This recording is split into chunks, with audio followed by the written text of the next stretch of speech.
Olá, bem-vindos a mais uma aula de artes para o 8º ano. Eu sou a professora Ercília, da Rede Municipal de Educação de Barretos. O tema da nossa segunda aula de hoje é Arte e o Planeta, assim como abordaremos a diferença entre título e tema em uma obra de arte.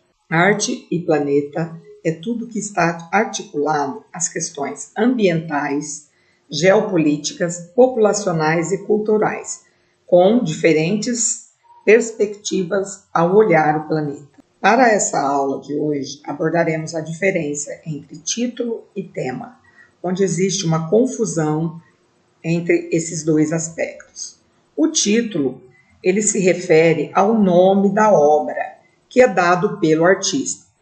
Algumas vezes, a obra pode aparecer no lugar do título, entre aspas, sem título. Aqui nós temos uma obra conhecida de todos, não é mesmo? O título dessa obra é isto, Mona Lisa. Ela também é conhecida por La Gioconda. Ela foi criada por volta do ano de 1503 pelo italiano Leonardo da Vinci. E hoje ela se encontra no Museu do Louvre. Acabamos de ver que o título é o nome que o artista dá ao seu trabalho. Já o tema é o assunto que é abordado pelo artista, e ele pode ser dividido em figurativo e abstrato. O figurativo, assim como a própria palavra diz, se remete a uma figura, a uma imagem reconhecível. No caso aqui, nós temos uma pequena estatueta da pré-história. O nome dessa pequena estatueta é Vênus de Willendorf, encontrada na Áustria, e ela tem cerca de 28 mil anos. Já o abstrato. Esta é uma pintura de Jackson Pollock, de 1943. No trabalho abstrato, ele não representa nenhum objeto que a gente possa reconhecer, ou paisagem, ou retrato. A arte abstrata não representa coisas do mundo real. São as cores e as formas e a organização dos elementos visuais que constituem a obra. O prazer visual e as emoções da apreciação das obras abstratas dependem de como as sentimos. Nas imagens a seguir, vamos destacar as várias temáticas diferentes que podem ser abordadas por um artista. A temática sacra ou religiosa não nos remete ao cristianismo, nem a outra religião qualquer. O gênero da mitologia, que representa imagens mitológicas. Na mitologia romana, Rômulo e Remo teriam sido amamentados por uma loba. Temos agora, com tema histórico, a obra Liberdade Guiando o Povo, de 1830. O artista desta obra é Delacroix. O gênero histórico apresenta personagens com acontecimentos reais e históricos. Nesta obra, a liberdade aparece representada por uma mulher que, segurando a bandeira da França, guia o povo. Gênero alegórico ou alegoria. O nome dessa obra é Os Três Músicos e foi pintada por Pablo Picasso em 1921. O gênero alegórico é composto por imagens que tenham um significado simbólico, como no caso desta obra, as notas musicais. Tema social. Tema ou temática social. A obra a seguir, com o título de Café, é o trabalho de Cândido Portinari, no slide a seguir.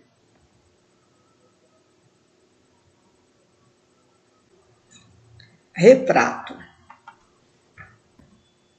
No caso dessa obra, Jeanne é do artista Amedeo Modigliani. O retrato pode ser representado só do rosto, de corpo inteiro, de pessoas individuais ou também em grupo. Aqui temos um autorretrato, ou seja, quando o artista retrata a si próprio. Esse autorretrato é do artista espanhol Pablo Picasso, ainda bem jovem, em estilo cubista. Aqui temos a famosa artista brasileira, Tarsila do Amaral, símbolo do nosso modernismo. Outro tema bastante utilizado pelos artistas é a paisagem. O nome desta obra é Ninféias, o artista Claude Monet, de 1916. Monet gostava tanto de pintar paisagens que acabou comprando uma casa que tinha esse lindo lago. Hoje, ele foi transformado em um museu em Giverny, na França. Pintou mais de 250 paisagens com formas e cores diferentes, representadas de acordo com o reflexo da luz natural na água e na paisagem. A natureza ela pode ser definida como tudo que a gente tem no universo. A terra, os grupos humanos, os mares, os rios, plantas, animais, entre tantos outros elementos. Para muitos artistas, a natureza é vista como fonte de inspiração e entretenimento que pode ser traduzida em várias linguagens artísticas. A natureza morta é um gênero da pintura ou da fotografia, em que se vê os objetos inanimados, ou seja, sem vida, como frutas, louças, instrumentos musicais, livros, flores, taças de vinho, garrafas, porcelanas, dentre muitos outros objetos. Nos slides a seguir, veremos um artista holandês. O nome dele era Albert Ecoute. Ele veio ao Brasil na época da colonização para retratar a população, os índios.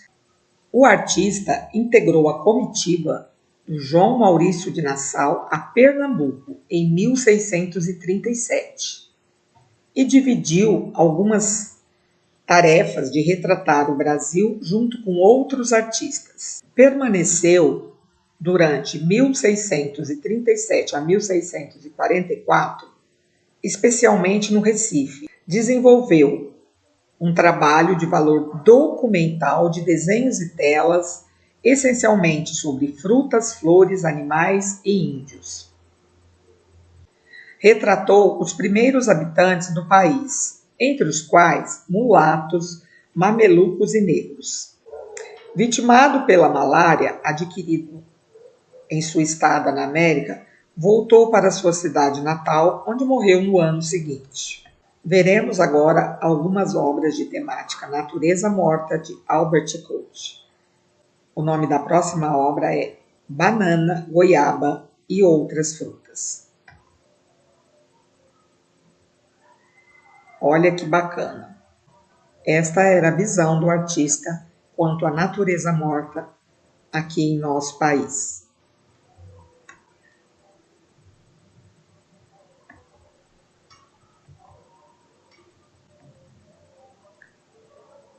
Muito bom. Finalizamos a aula. Agora vamos à atividade. A proposta da atividade é uma colagem com tema de natureza morta. Pode ser em folha separada. Bom, vamos agora fazer uma colagem com tema de natureza morta. Lembra do que é uma temática? Verificando aí, cada um em suas casas, o que você possui de objetos, frutas, plantas, qualquer coisa inanimada. Em seguida, observem, desenhem uma folha separada, pintem, depois recortem. E aí vocês vão fazer uma composição bastante harmoniosa e criativa, colando em uma outra folha. O passo final da atividade é postar no grupo da sala. Finalizo por aqui, tenham uma boa semana.